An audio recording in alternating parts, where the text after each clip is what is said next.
House of Representatives bukas. Malinaw po na wala siyang schedule dito. Wala pong nakaschedule na hearing. Ang nakaschedule lamang ay isang makabuluhang misa para sa mga biktima ng war on drugs. Tapos, gusto bang pumunta dito, no, at talbogan ni Duterte, no, itong magaganap na misa. Talagang agaw eksena sa araw na dapat sana'y marinig ang boses ng mga biktima ng war on drugs. At malinaw na ginagawa lang na circus ni Duterte ang isang napakaseryosong investigasyon. Alam niya at formal siyang na-inform na walang hearing bukas. Ngunit nagbabalak pa rin siyang pumunta para magpapansin at manggulo. Isa na namang publicity stunt ito mula sa dating Pangulo, paulit-ulit ang ganitong style, umiiwas sa formal na proseso. Kasi kung maaalala ninyo, pinatawag namin ito noon pang Committee on Human Rights na pagdinig. Nakaharap yung mga biktima ng war on drugs, pero hindi siya dumating. Sa sunod na hearing, hindi siya dumating. Sa third hearing, hindi siya dumating. Nag-quadcom na, pinapatawag namin consistently, hindi siya dumarating. So, tapos ngayon, ganito po yung gusto, no?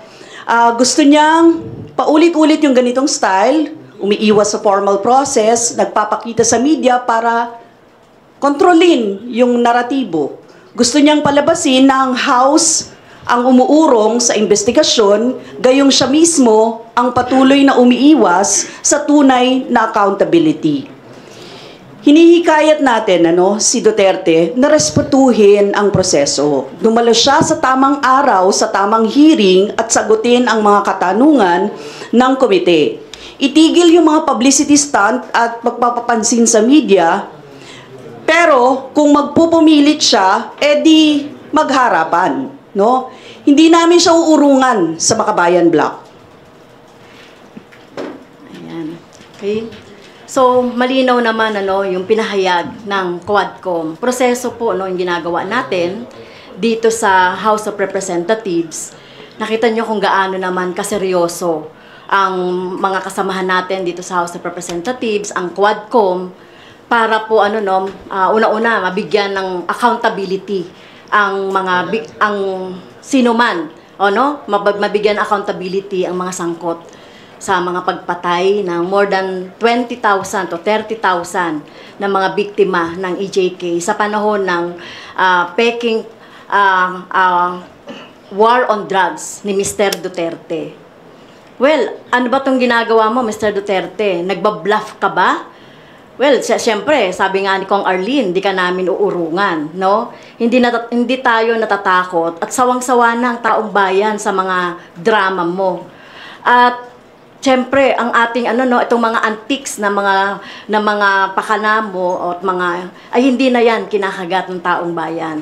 Malinaw na sa taong bayan ngayon na dapat ay managot ka na sa mga nangyari nung panahon ng nung war on drugs. Kagaya nga na sinabi ni Kong Arlene, ilang beses na pinapatawag. At ngayon, sinasabi pa niya na pupunta raw siya dito para pamadaliin ang proseso o pamadaliin ang mga hearings dito sa Quadcom. Kongresista ka ba? Nasa katungkulan ka pa rin ba? Well, dapat na harapin mo ngayon ang mga biktima ng EJK, extrajudicial killings. Doon nga sa isinamba kong kaso sa iyo, hindi ka nga dumating, di ba? Hindi ka nga dumating sa preliminary hearing.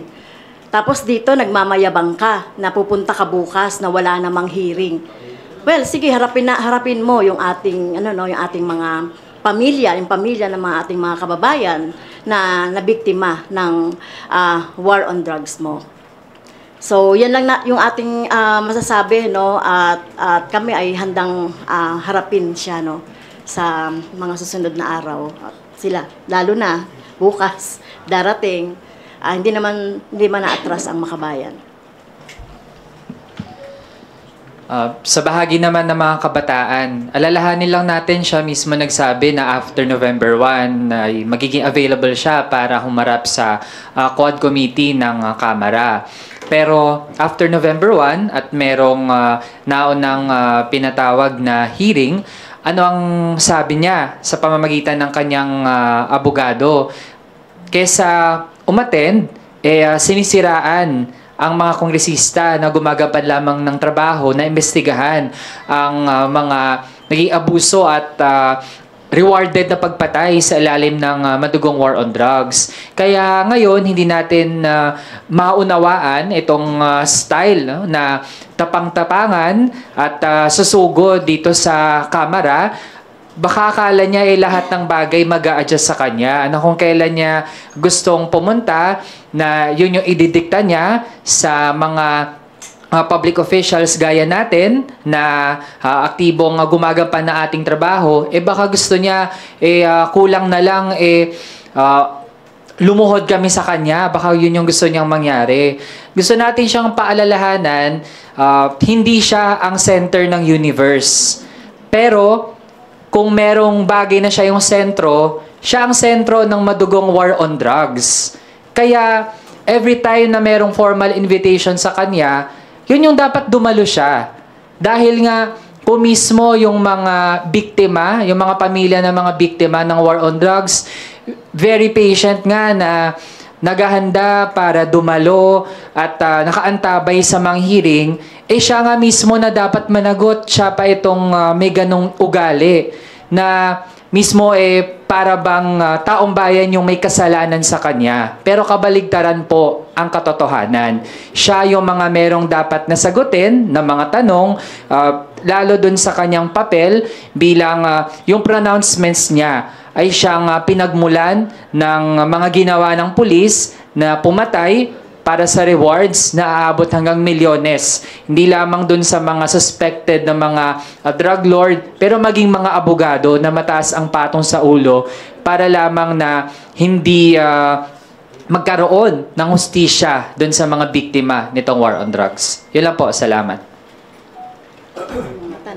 Question. Yes, question. Yes po. Good afternoon po. Ay, tama, good afternoon. Kasi sabi nga ni Secretary Panelo na parang he's ready to do a 10-day hearing, marathon hearing ng Quadcom. Ano masabi niyo po doon sa threat ni Panelo na mag-hold daw ng hearing ng 10 days? And of course, darating ang former president, not only si Panelo but also his supporters, his rabid fans. So, and of course, baka magharap-harap kayo doon. So, what can we expect doon sa inyong magiging harapan with his fans, bloggers, whatever? Sa bahagi natin, sa totoo lang, given ang naging performance ng mga mambabatas sa masinsing pag-iimbestiga, sa totoo lang kung mag-extend pa ng ilang araw, kaya naman natin yun. Ang tanong, si dating Pangulong Rodrigo Duterte, kaya ba niya? Actually, gusto natin ibalik sa kanya yung tanong. Kasi if we recall dun sa Senado, ano ba yung nangyari? Nung hindi na siya makasagot dun sa tanong ng isang senador, siya mismo ay nanghingi ng suspension ng investigasyon para muna ay makapag-break siya dun sa intense na mga pagtatanong dahil kung hindi siya magmumura, konti lang naman talaga yung masasabi niya kahit na sa totoo siya yung maraming dapat ipaliwanag. First of all, siguro linawin natin yung... Mic. Yan, linawin natin si attorney niya, si Sal Panelo, no? Pero hindi naman siya si Duterte. So, dapat siguro marinig natin mismo kay Duterte, ano yung sinasabi niya. Kasi pwedeng, kung ano-ano sinasabi niya hindi natin alam kung alin doon yung totoo at hindi. So, kailangan humarap siya, sabihin niya sa atin, sabihin niya sa taong bayan, pupunta siya. Kailan siya pupunta? Anong gagawin niya? 'Di ba? So, yun yung ano. At hindi kami, gusto lang namin sabihin, no, na yung mga, sa Senado nga, nung humarap doon, meron din siyang mga supporters na nandun. Meron din siyang, but on the other hand, napakarami ng mga nagpunta doon na nagprotesta. So, ibig sabihin, ito, mga ano niya lang ito, mga minions niya ito. At nakahanda naman ang lahat. Kahit nga ang mga biktima ng war on drugs at biktima ng mga human rights violations, nakahandang sagutin siya. So, nakahandang humarap sa kanya. So, yun lang yung gusto kong sabihin na, no, hindi na bago na nagkaroon ng mga ganyan, nandiyan yung supporters, etc., mga kung ano-ano. Kasi, at konti na lang yun eh. Sa totoo lang, nung nakita naman namin, nung Senate hearing, konti yung kanyang mga kasamahan. Napaka namin nun, yung siguro, vloggers, no?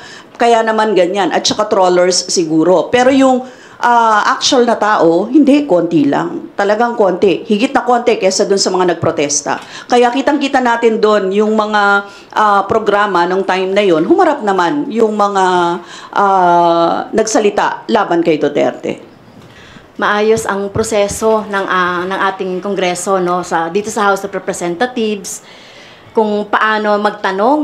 Nakita naman niya kung paano magtanong ang ating mga kasamahan dito, kung paano pinamunuan ng Quadcom itong mga iba't ibang mga House resolutions na ipinasa ng iba't ibang mga kongresista. At nakita niya yung proseso, no, kaya hindi niya pwedeng gawin dito yung pagiging bida-bida niya at pagiging brusko niya, no? At pumaloob siya doon sa aming doon sa aming rules, na katulad din naman na ginagawa ng ating mga biktima ng mga kamag-anak ng mga biktima ng war on drugs. Ang hirap kaya na magsalita at ikwento, no, yung mga nangyari sa iyong kamag-anakan, no? So mahirap itong ginagawa ng ating mga biktima, no, yung ating mga kamag-anak ng mga biktima ng EJK. Wala nang hihigit doon na sa sakripisyo na ginagawa ng ating mga biktima. Kaya so hinahawa namin siya, no, kung talagang ready siya by tomorrow, no, ready rin kaming harapin siya tomorrow, yung ating yung makabayan, para iharap din at sagutin niya yung mga tanong ng ating mga kamag-anak ng mga biktima ng EJK. In fact, hindi pa kami tapos sa mga hearings. Yung EJK pa lang ng war on drugs, ng Peking war on drugs, yung pinag-uusapan. Hindi pa ito yung mga EJKs sa mga iba pang mga mamamayan.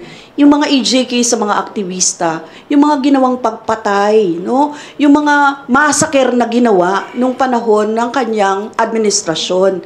Nagsisimula pa lang tayo, tip of the iceberg pa lang yung ginagawa. Kaya kung 10 hearings yung hinahamon niya, kami kaya namin maghamon kahit ilang hearing. Kahit magpaumagahan tayo. Ginagawa namin yan kahit ng budget. Ginagagawin din namin yan ngayon kung gusto. 'Di ba? So yun lang. Good afternoon po, Kongs. Kasi sa statement po ni Attorney Panelo, sabi niya they will confront daw po the Quadcom members. So asahan po natin na kayo po ang makakaharap at hindi yung Quadcom members if ever ituloy nila yung sinasabi nilang pagpunta dito. Yes, I think there will be a mass tomorrow. So siguro sa misa kasama yung mga biktima ng mga EJK, no, ng mga pamilya, dala nila yung kanilang mga magkakaroon ng misa. Yun naman ang makakaharap niya. Regular Kasama na po ba yung mga misa na yun po, ma'am? Kasi last week may misa din before the Quadcom hearing. Yes, oo. Kasi 'di ba nung mga nakaraan, actually yun yung paraan ng healing sana, no, ng ating mga EJK war on drugs victims, ng Peking war on drug victims ng Duterte administration. They've been doing that kahit naman dati pa, kasi yung nakuha lang nila na magkaroon or magsumbong sa pamamagitan ng pagkakaroon ng misa, na nasasabi nila yung kanilang mga gustong sabihin at ipanawagan yung hustisya para sa mga biktima. Kaya naman ganon. Kaya naman meron silang paraan ng ganito na nagkakaroon ng misa at nagpapahayag ang mga biktima. Kaya kung seryoso pala si Mr. Duterte, no, sa November 21, yun yung tinakda ng Quadcom na hearing, doon siya pumunta, no, at doon niya ipakita, no, yung kanyang tapang sa harap ng mga membro ng Kongreso at sagutin niya yung mga tanong. Ma'am, anong oras po yung misa tomorrow? 9 a.m. 9 a.m. Oo. Opo. Baka doon ulit sa may sa People's Center. Ma'am, klaruhin ko lang po, when you said kung magpupumilit siya, edi magharapan po, ano pong ibig Kami nandito. Ang Makabayan Block ay nandito naman. So, pwede naman kaming no? Gusto niya ba ng welcome? Ganon. Nandito po yung makabayan, di sagutin niya yung mga tanong namin. Pwede namang ganun, di ba?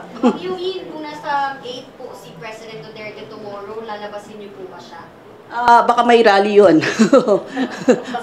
Basta din po yung mga victims, families ng nakabayan block kung Yes, I think so. Kasi ang mga victims at saka ang mga talagang sila, humihingi sila ng hustisya. At alam nila na kung sakaling darating si Duterte, ay pupunta naman ang mga biktima. Talagang yan ang matagal nilang 'di ba? Yung magkaroon talaga ng hustisya at humarap sa kanila yung may pinaka-accountability ng gumawa, yung may krimen, no? Crime yun yung ginawa sa kanila na hindi nila na hinihingi pa rin nila hanggang ngayon yung hustisya. Ilang taon na ang nakalilipas. Hindi naman po sila pinapunta dahil sinabing pupunta. Actually, naka-gear nga sila na pumunta kahit kung consistent nga silang pumupunta sa kahit saan para harapin sila 'di ba? So, kahit po nung pa lang, Committee on Human Rights pa lang na pagdinig, kung maaalala ko, pumupunta talaga sila dito. Kahit 5, kahit 6, kahit 7, kahit ilan yan. Basta pupunta sila at gusto nilang makita ang procedures palagi, ang proceedings palagi. Mas masipag pa nga sila, di ba? Nung pinatawag natin si Duterte, sabi hindi daw pwede kasi samantala si Tatay Bailon nga consistent siya. Ang ginagawa niya talaga, hanapin, saan pupunta kasi baka pumunta doon si Duterte, pupunta ako doon. Mga ganun yung kanilang lagi po yan, consistent yung mga yan na magtanong kung kailan, saan, paano. Dahil yun talaga ang kanilang panata, humingi ng hustisya sa nangyari sa kanilang kapamilya. Yun na lang ang magagawa nila, sabi nila. Ma'am, saka yung mood naman ng mga relatives ng EJK victims or drug war victims, hindi naman sila confrontational, right? I mean, not to the point na violent. Tama ba?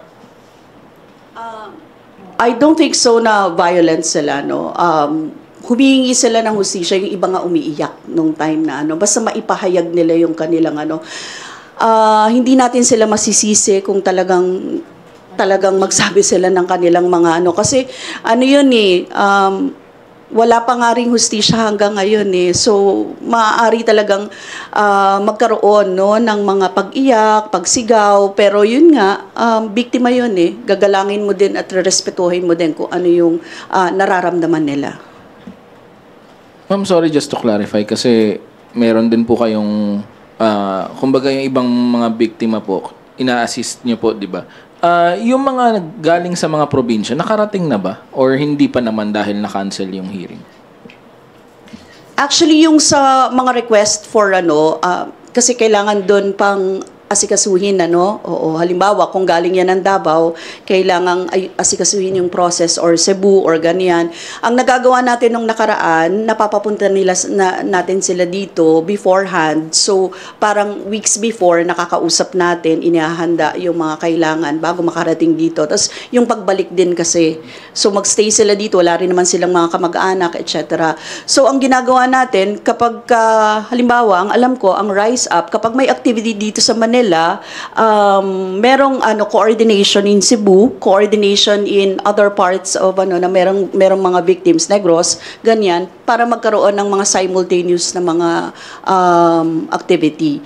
Pero yung papuntahin sila dito ngayon for now, kung walang wala pa, oo. Kaya masinsindi naman yung paghahanda ng Quadcom kung sino yung haharap na witnesses, kailangan ihanda sila talaga doon.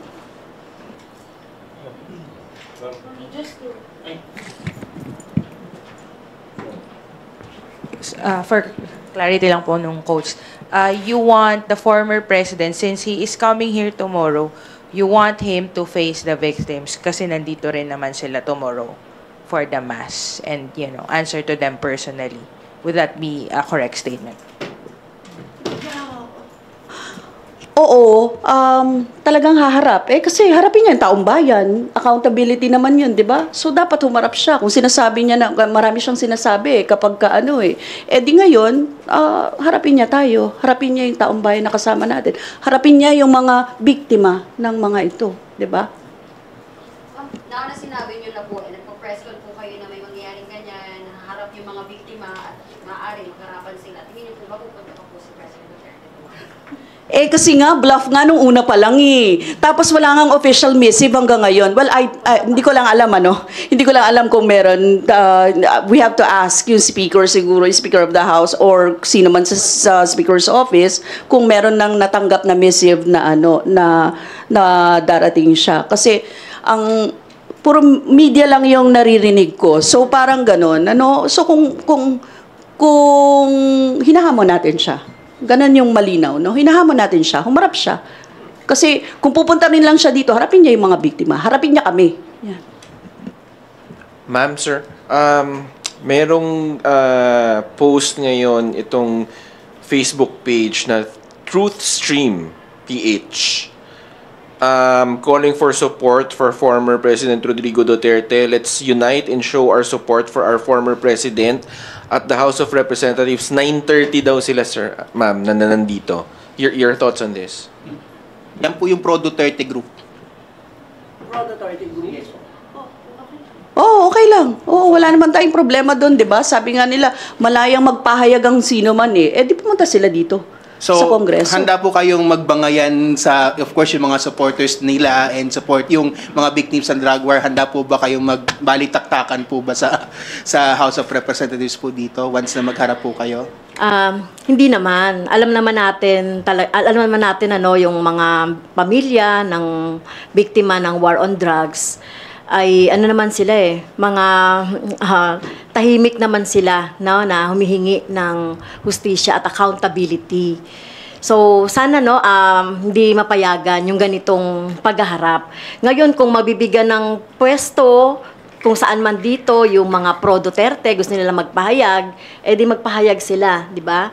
Samantalang yung mga biktima ay nandito ay na magmimisa. Pero syempre, hindi natin mapapayagan na magkaroon ng komprontasyon sa dalawa. Kasi parehas lang din naman yan na taong bayan, parehas din yan ng mga kababayan natin, no, na talagang kailangan din natin silang protection.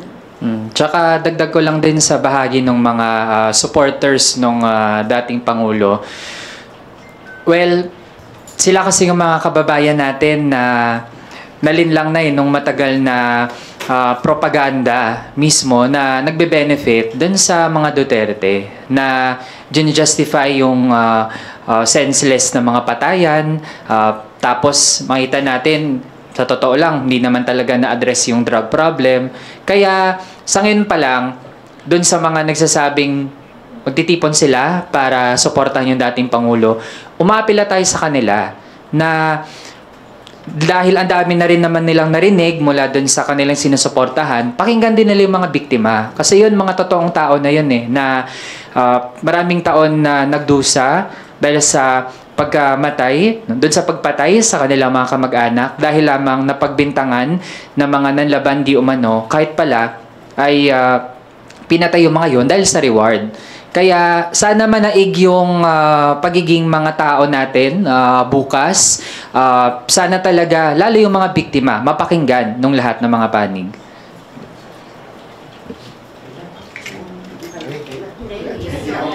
Thank you sa inyong lahat. Gabi na. Ready ka na sa pagbangayan? Ready ka na makipagbangayan? Face to face. Dapat si Corina pala. Dapat si Corina. Face to face.